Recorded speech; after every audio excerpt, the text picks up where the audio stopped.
लिंगपिसाट भोंदू कॅप्टन खरात बाबामुळे अनेक नेत्यांचे फोटो आणि त्यांचे कारनामे सोशल मीडियाच्या माध्यमातून समोर आले आणि संपूर्ण राजकीय नेत्यांमध्ये एकच खळबळ उडाली। लिंगपिसाट भोंदू बाबा खरातच्या कारनाम्यामुळे जनता हादरून गेली। नाशिकच्या लिंगपिसाट कॅप्टन अशोक खरातचे बिंग अहिल्यानगर जिल्हा पोलीस दलानेच फोडले। कर्तव्यदक्ष पोलीस अधीक्षक सोमनाथ घारगे आणि अप्पर पोलीस अधीक्षक सोमनाथ वाकचौरे या दोन सोमनाथांनी आणि शिर्डीतील दाखल गुन्ह्यावरून समाजाला हादरून सोडणाऱ्या भोंदू खरातचे लिंगपिसाट रूप समोर आणले। यामध्ये त्यांना DYSP अमोल भारती, पोलीस निरीक्षक रणजित गलांडे या शिर्डीतील पोलिसांची तत्परता पाहायला मिळाली। आणि आता भोंदू बाबा खरात आरोपी असलेल्या गुन्ह्यातील पीडित महिलांचे व्हिडिओ प्रसारित केल्याप्रकरणी 3 आरोपींवर गुन्हा दाखल करून 2 आरोपींना अटक करण्यात आली, तर एका आरोपीचा शोध सुरू आहे। कॅप्टन अशोक खरात याने जादूटोणा भोंदूगिरी करून महिलांवर लैंगिक अत्याचार केले।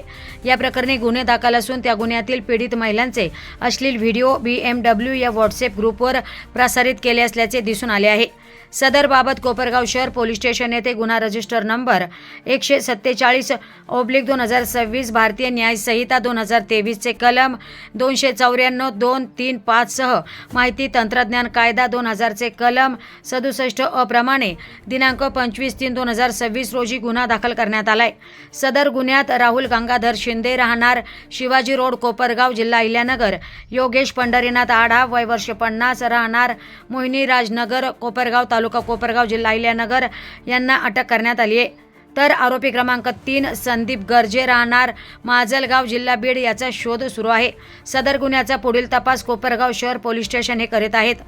सदरचे प्रकरण हे संवेदनशील आणि गंभीर असल्याने अतिशय गोपनीयरित्या महिलांची ओळख उघड होणार नाही याची खबरदारी घेऊन तपास यंत्रणा काम करत आहेत।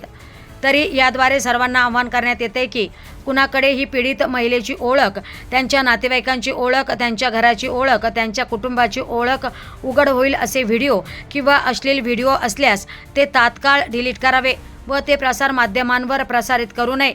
असे व्हिडिओ प्रसारित केल्यास संबंधितांवर व संबंधित प्रसार माध्यमांचे ग्रुप ॲडमिन यांच्यावर गुन्हा दाखल करून त्यांच्यावर कठोर कारवाई करण्यात येईल, असं आवाहन करण्यात आलंय। प्रतिनिधी राणिका स्लिवाल, डिजिटल अहिल्यानगर।